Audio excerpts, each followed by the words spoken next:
मुच्छर ने काट लिया 12 बजे, नहीं 9 बजे, नहीं 10 बजे, नहीं 9 बजे, नहीं 10 बजे, नहीं 11 बजे।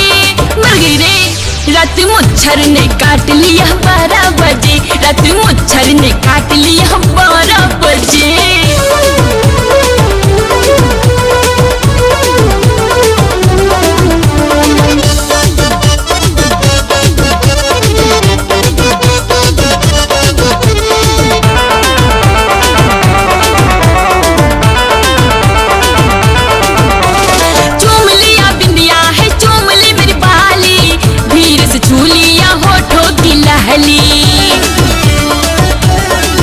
हाँ हाँ चूम लिया बिंदिया है, चूम ली मेरी बाली, धीरे से छू लिया होठों की लाली।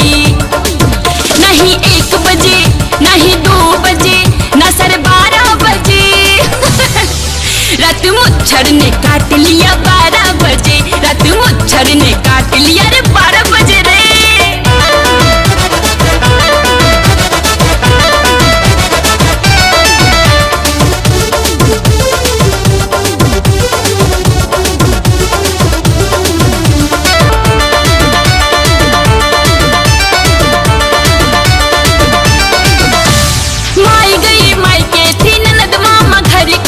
मैं सो गई थी है छत के ऊपर को,